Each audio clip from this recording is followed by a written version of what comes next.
Eu acho, presidente, que nesse debate a gente ouve um silêncio ensurdecedor. Existe um pacto na prática de manter um sistema que mantém as mulheres, os negros e negras e as populações, maiorias sociais, de forma minorada nos espaços de poder. Um pacto de silêncio para que não se debata a PEC como essa e de fato, né, nós começamos com a questão de ordem, várias questões de ordem protocoladas, justamente porque nós temos a convicção de que há uma tentativa de mais um assedamento para um retrocesso social muito grande. Um retrocesso social que é uma carta de impunidade e de garantia desses sistemas de impunidade aos partidos que não cumprem a legislação. Está aberta a votação. E nós...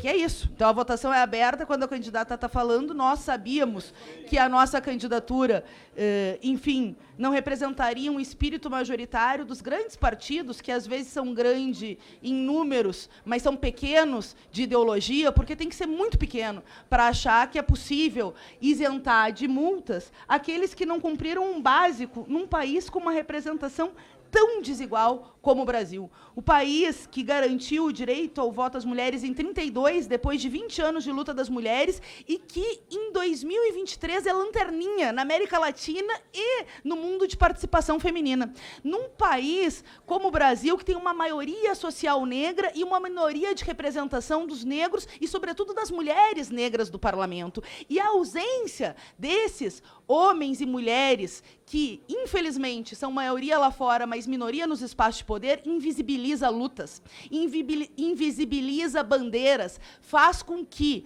as expressões de um machismo estrutural, de um racismo estrutural, não sejam revertidas com políticas públicas tão necessárias para reparar séculos de escravização, para reparar séculos de genocídio dos indígenas, para reparar séculos de subordinação e de tolimento do direito das mulheres de participação dos espaços de poder. O que nós estamos vendo é uma PEC que promove a maior anistia da história dos partidos políticos em 2023.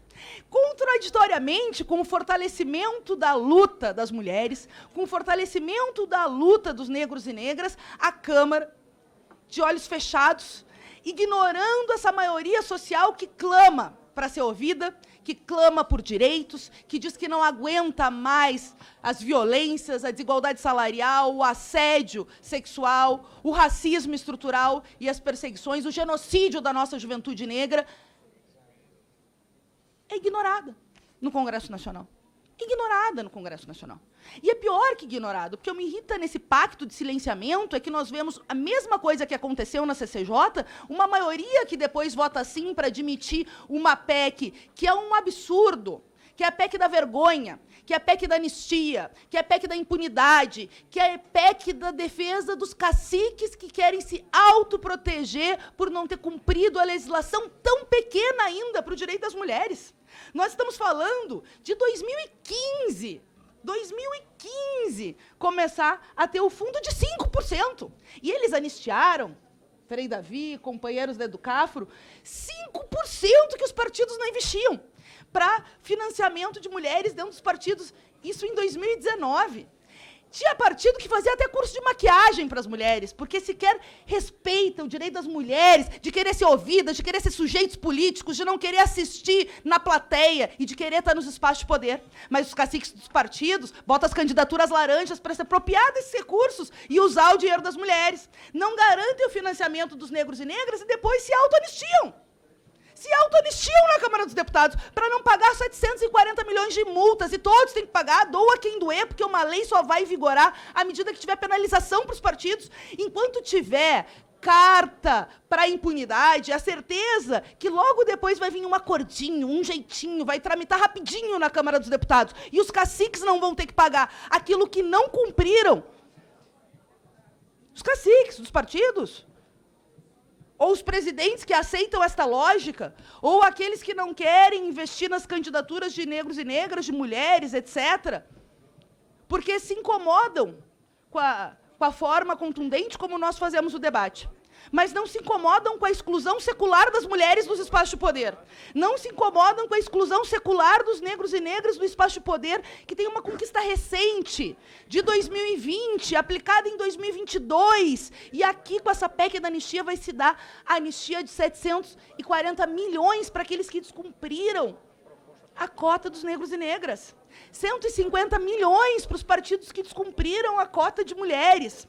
Além disso, vai permitir o financiamento privado para pagar dívidas dos partidos antes de 2015.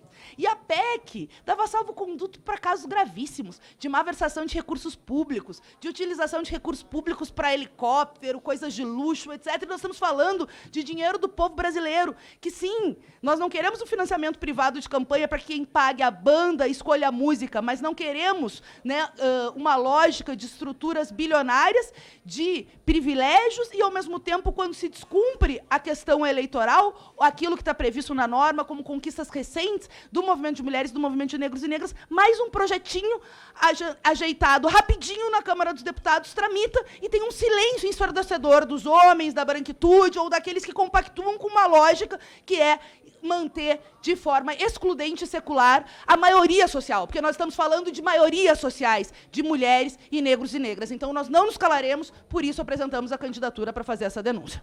Deputado Wilson Santiago.